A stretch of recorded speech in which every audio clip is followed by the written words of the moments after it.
Assalamualaikum warahmatullahi wabarakatuh. Sebelumnya, perkenalkan saya Dian Rati Iskandasari. Di sini saya akan membawa, di sini kita akan membahas eh,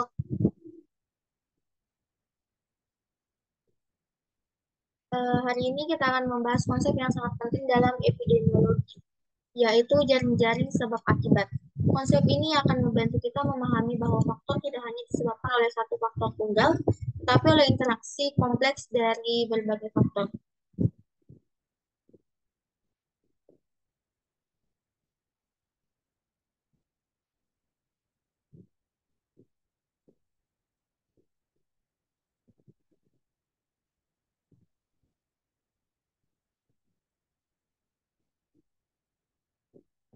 Nah, di sini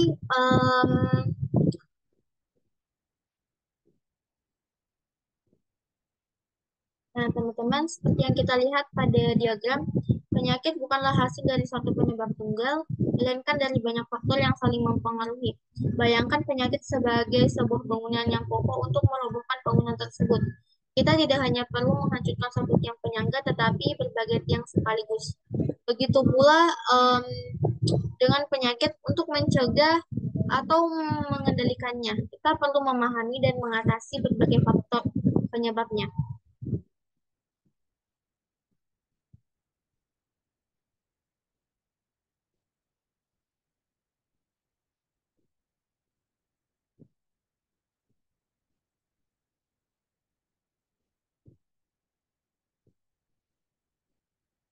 Nah, komponen utama jaring-jaring sebab akibat ini saling berinteraksi.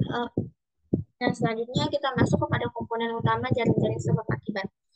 Seperti yang teman-teman lihat, ketiga komponen ini saling berinteraksi dan mempengaruhi satu sama lain.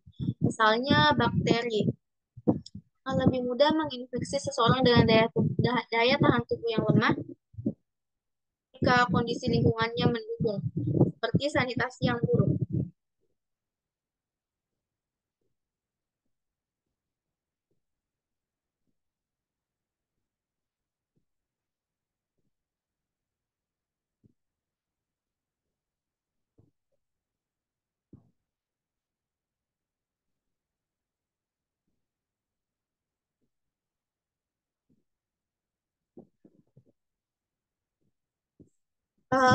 Seperti yang kita lihat pada contoh penyakit kulit, berbagai faktor saling terkait dan berkontribusi pada timbulnya penyakit.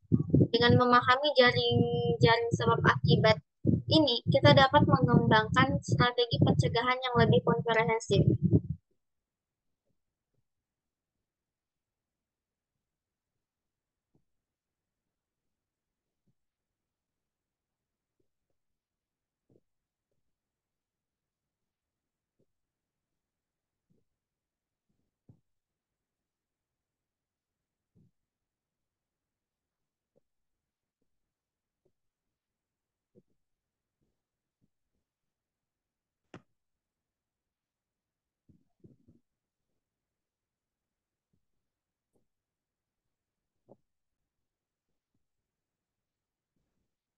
Nah, selanjutnya penerapan konsep jaring-jaring sebab akibat dalam kesehatan masyarakat.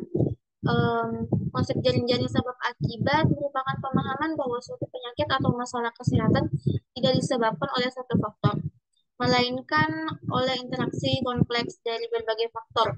Konsep ini sangat berguna dalam kesehatan masyarakat untuk mengidentifikasi masalah, merancang intervensi, dan mengevaluasi efektivitas program. Nah, bagaimana sih konsep ini diterapkan? Yang pertama itu adanya identifikasi faktor risiko, di mana pemetaan faktor melalui penelitian dan analisis data para ahli kesehatan. Masyarakat berusaha untuk mengidentifikasi semua faktor yang mungkin berkontribusi pada terjadinya suatu penyakit. Faktor-faktor ini bisa berupa faktor biologis, sosial, lingkungan, dan perilaku. Yang kedua, adanya pencegahan primer, di mana konsep jaring-jaring sebab akibat mendorong intervensi yang bersifat multilevel, yaitu menargetkan berbagai faktor risiko pada penyakit jantung. Intervensi dapat dilakukan pada tingkat individu, komunitas, dan kebijakan publik. Yang ketiga, adanya pengendalian penyakit. Pengendalian penyakit tidak hanya berfokus pada pengobatan, tetapi juga pada pencegahan dan rehabilitas. Intervensi diarahkan pada kelompok yang paling rentan terhadap penyakit, misalnya lansia untuk penyakit degeneratif atau kelompok berpenghasilan rendah untuk penyakit menular. Nah, teman-teman di sini ada contoh penerapan. Ada dibagi dua, ada penyakit tidak menular dan penyakit menular. Contoh penerapan ini misalnya dalam upaya mengatasi masalah stunting pada anak.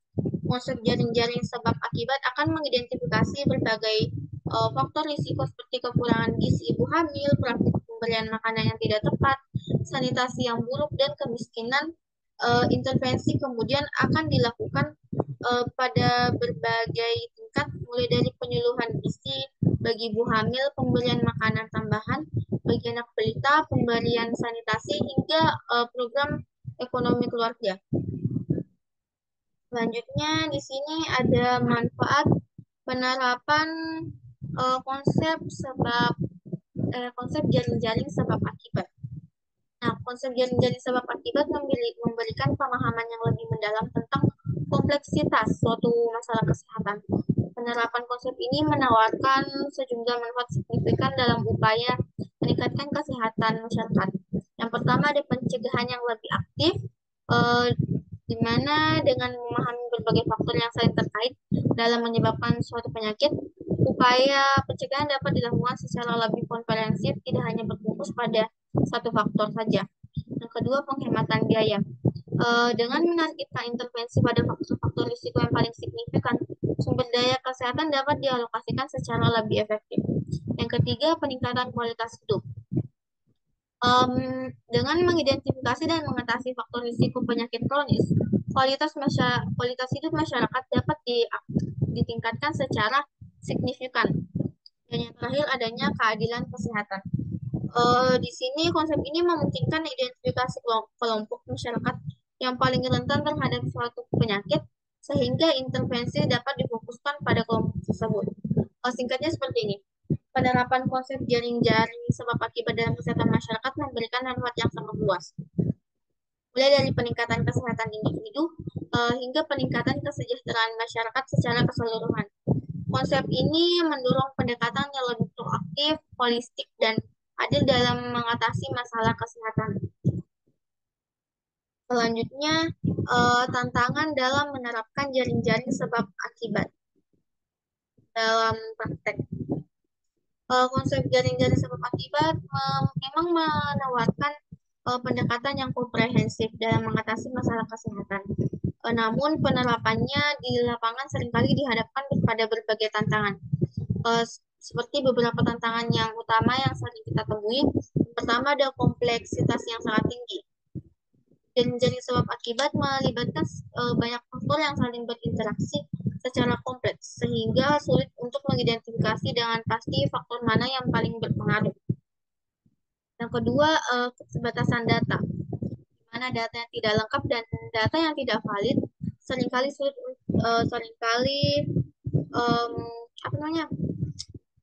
dapat menghambat analisis dan pengambilan keputusan.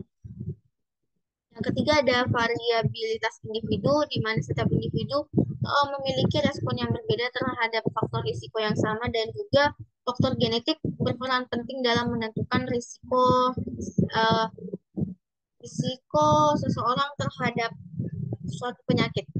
Yang keempat, adanya faktor sosial dan ekonomi, di mana norma sosial dan budaya dapat mempengaruhi perilaku individu dan akses terhadap layanan dan kesehatan. Yang kelima, adanya komunikasi. Komunikasi antar disiplin dan komunikasi dengan masyarakat melibatkan berbagai disiplin ilmu untuk mengatasi masalah kesehatan yang membutuhkan komunikasi yang efektif. Dan yang terakhir, keterbatasan sumber daya, di mana keterbatasan sumber daya ini ada dua. Yang pertama itu anggaran dan tenaga ahli. Nah, anggaran ini, jika anggaran ini terbatas, dapat menghambat pelaksanaan intervensi yang komprehensif.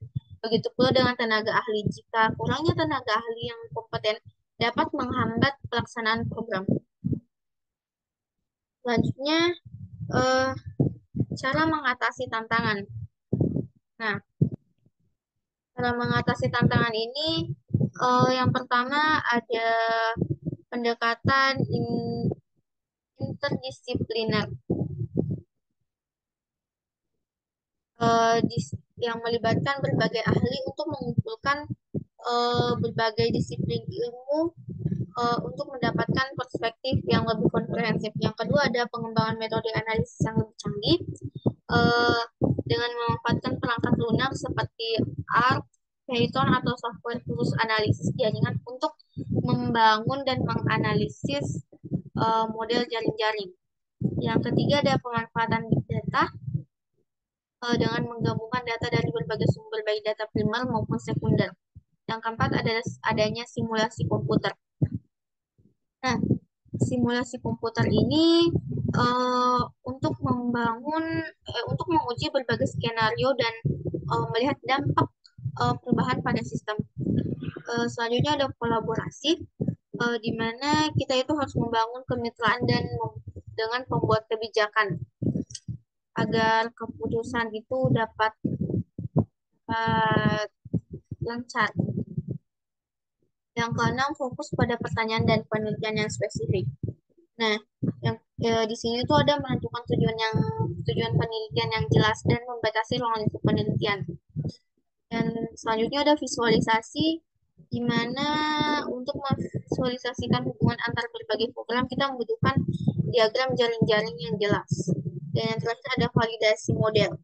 Nah, validasi model sendiri di sini tuh untuk membandingkan hasil model dengan data yang untuk memvalidasi model. Selanjutnya, kekurangan konsep jaring-jaring sebab akibat dan kelebihannya. Nah, yang pertama itu kita masuk ke kekurangan dulu.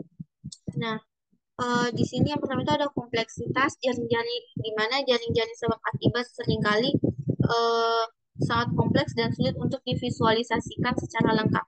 Yang kedua, keterbatasan data. Seringkali sulit untuk mengumpulkan data yang lengkap dan akurat untuk semua faktor yang terlibat. Yang ketiga, kausalitas versus korelasi, di mana membedakan antara hubungan sebab akibat dan korelasi semata dapat menjadi sulit. Yang keempat, adanya subjektivitas, di mana pemilihan faktor dan hubungan antar faktor dalam jaring-jaring seringkali melibatkan unsur subjektivitas. Selanjutnya, generalisasi. Nah, hasil analisis jaring-jaring seringkali sulit digeneralisasikan ke konteks yang berbeda. Dan masalah dan kekurangan yang terakhir itu adanya biaya dan waktu, di mana membangun dan menganalisis jaring-jaring sebab akibat membutuhkan waktu biaya yang signifikan.